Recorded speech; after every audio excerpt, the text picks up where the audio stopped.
Assalamualaikum warahmatullahi wabarakatuh. Hello everyone. So today me and my partner Maghfira Muthia Azzahra would like to do a presentation for risk management about investment portfolio. Next slide, please. So the first topic is about what is a portfolio investment. So a portfolio investment is ownership of a stock, bond, or other financial asset with the expectation that it will earn a return or grow in value over time or both. It entails passive or hands-off ownership of assets as opposed to direct investment, which would involve an active management role. Portfolio investment may be divided into two main categories. The first one is strategic investment, involves buying financial assets for their long-term growth potential or their income yield, or both, with the intention of holding onto those assets for a long time. And the second is the tactical approach, requires active buying and selling activity in hopes of achieving short-term gains.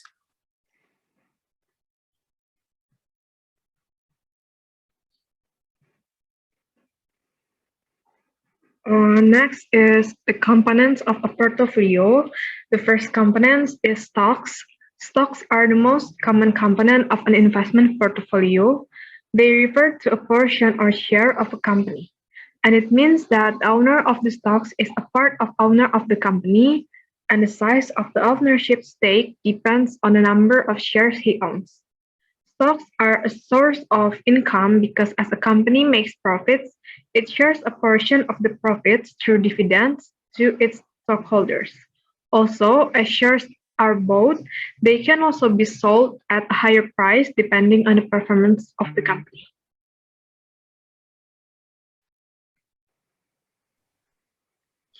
And next is about the components of a portfolio itself.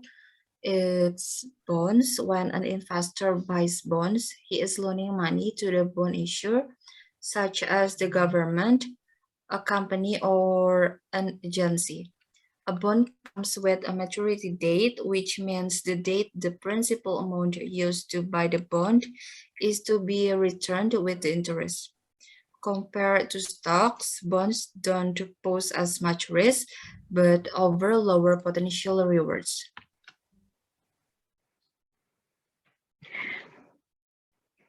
And the next component of portfolio is alternative investments. Alternative investments can also be included in an investment portfolio. They may be assets whose value can grow and multiply, such as gold, oil, and real estate. Alternative investments are commonly less widely traded than traditional investments, such as stocks and bonds.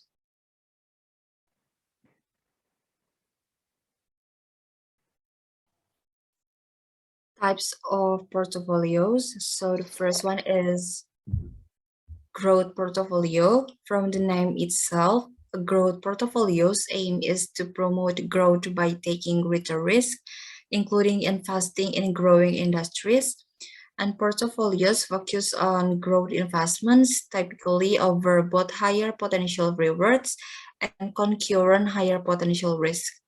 Growth investing often involves investment in younger companies that have more potential for growth as compared to larger, well-established firms. And the next types of portfolios is the income portfolio. Generally speaking, an income portfolio is more focused on securing regular income from investments as opposed to focusing on potential capital gains. An example is buying stocks based on the stock's dividends rather than on a history of a share price appreciation.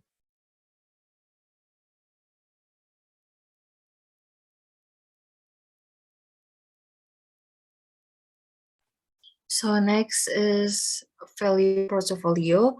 For value portfolios, an investor takes advantage of buying cheap assets by valuation. They are especially useful during difficult economic times when many businesses and investments struggle to survive and stay afloat. Investors then search for companies with profit potential, but that are currently priced below what analysis their fair market value should be. In short, value investing focuses on finding bargains in the market.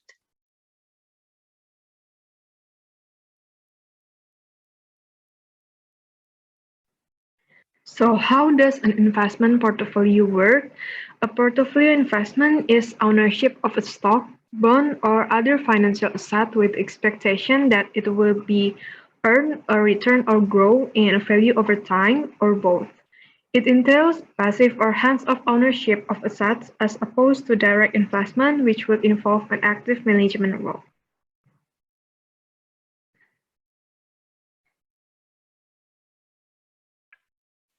Next is about understanding portfolio investment. The term portfolio investment covers a wide range of asset classes, including stocks, government bonds, corporate bonds, real estate investment trusts, mutual funds, exchange-traded funds, and also the bank certificate of deposit. Portfolio investment can also include more esoteric choices, including options and derivatives such as warrants and futures. There also are cycle investments such as real estate, commodities, art, land, timber, and also gold.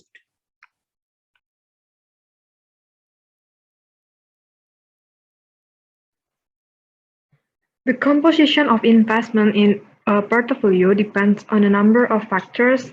The most important are the investor's tolerance for risks and investment horizon. Is the investor a young professional with children, a mature person looking forward for retirement, or a retiree looking for a reliable income supplement? Those with a greater risk tolerance may favor investment in growth stocks, real estate, international securities, and options, while more conservative investors may opt for government bonds and blue-chip stocks. On larger scale, mutual funds and institutional investors are in the business of making portfolio investments. For the largest institutional investors such as pension funds and sovereign funds, this may include infrastructure assets like bridges and toll roads.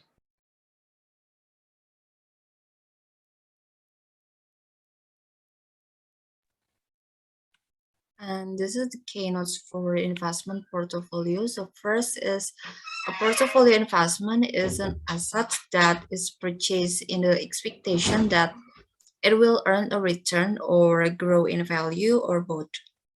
Next, a portfolio investment is passive, unlike a direct investment, which implies hands-on management. And the last is risk tolerance and time horizon are the key factors in selecting any kind of portfolio investment.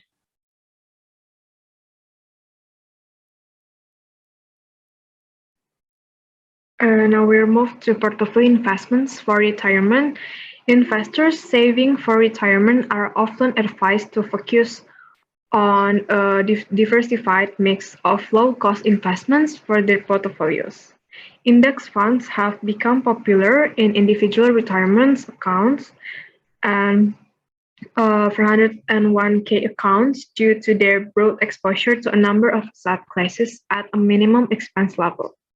These types of funds make ideal core holdings in retirement portfolios, and those who want a more hands-on approach may tweak their portfolio allocations by adding additional asset classes such as real estate, private equity, and individual stocks and bonds to the portfolio mix.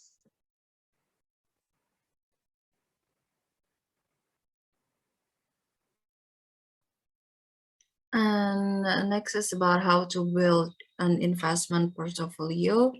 So the first thing that we have to do is we have to decide how much help that we want and then choose an account that works toward our goals and choose our investment based on our risk tolerance and determine the best asset allocation for us. And the last is choose an account that works toward our goals.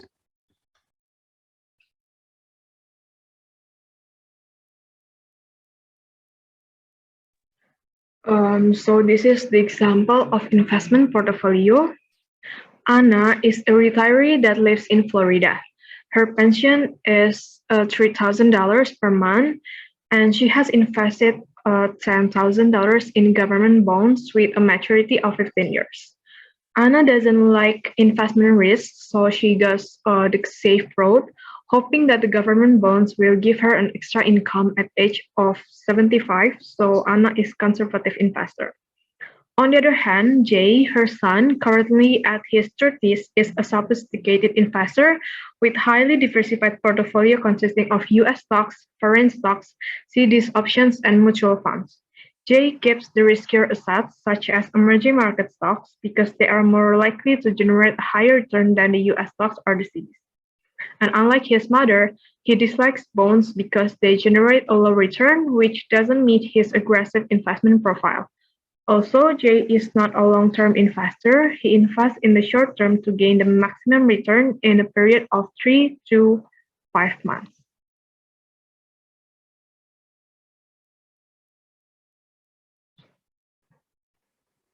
So this is the example for the investment portfolio. In spite of their different risk tolerance, both Anna and Jay would like to be able to liquidate their assets if required.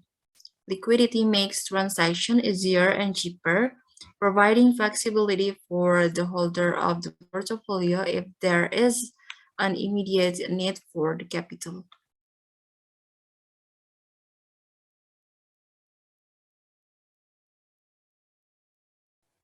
I think that's all for our presentation.